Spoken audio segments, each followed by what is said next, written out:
সবাইকে স্বাগত আমার চ্যানেলে।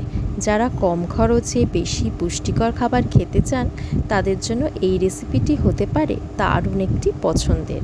আজকে বানিয়ে দেখাচ্ছি ডিম সোয়া। ডিম আমি সেদ্ধ করে রেখেছি আর সোয়াবিনগুলো গরম জলে একটু ভাপিয়ে রেখেছি। এর মধ্যে ডিমগুলোকে একটু হলুদ দিয়ে আমি ভেজে নেব। ভালো করেই ডিম সেদ্ধ করেছি, তারই মধ্যে একটা ডিম একটু ভেঙে গেছে। এবার সর্ষের তেলের মধ্যে আমি এখানে ডিমগুলো ভেজে নেব। এই রান্নাটা করতে ভীষণ খুব বেশি উপকরণ কিছু লাগে না, ঘরোয়া উপকরণ দিয়েই করতে পারেন। যারা অনেক ক্ষেত্রে যারা মাছ মাংস খেতে পারেন না তারা এই রেসিপিটা অবশ্যই ট্রাই করুন। এখানে আমি ডিমটা ভেজে নিয়ে সেই তেলের মধ্যেই শুকনো লঙ্কা আর জিরে ফোড়ন দিয়ে পেঁয়াজগুলো ভেজে নিয়েছি। পেঁয়াজে লালচে রং ধরতেই আমি এর মধ্যে আলু দিয়ে ভালো করে নেড়ে নেব। আলু আর পেঁয়াজ ভালো করে ভাজা হয়ে গেলে আদা রসুনের পেস্ট আমি এর মধ্যে দিয়ে ভালো করে কষে নেব। এর মধ্যে কাঁচা লঙ্কা টমেটো কুচি একে একে দিয়ে ভালো করে কষিয়ে নেব।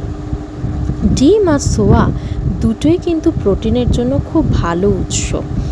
সোয়াবিনগুলো আমি এর মধ্যে দিয়ে দিলাম, দিয়ে ভালো করে কষতে হবে।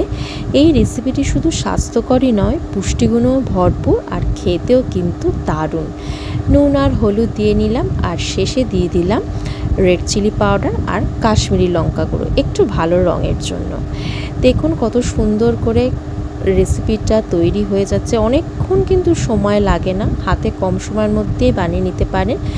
শেষে একটু আমি জিরে গুঁড়ো দিয়ে সামান্য জল দিয়ে সমস্ত উপকরণগুলো আমি একটু ফুটিয়ে নেব। দেখুন ভালো করে আমার উপকরণগুলোর তরকারিটা ফুটছে। এর মধ্যে আমি ভেজে রাখা ডিম ভালো করে সাজিয়ে দেব আর একটু ফুটে গেলেই নামিয়ে নেব। এরকম সহজ সহজ রেসিপি দেখতে আর দারুণ মজাদার রেসিপি দেখতে আমার চ্যানেলটি অবশ্যই সাবস্ক্রাইব করুন, পাশে থাকুন আর অবশ্যই কিন্তু লাইক করতে ভুলবেন না। এই রেসিপিটা অবশ্যই ট্রাই করুন আর কেরম লাগলো জানান।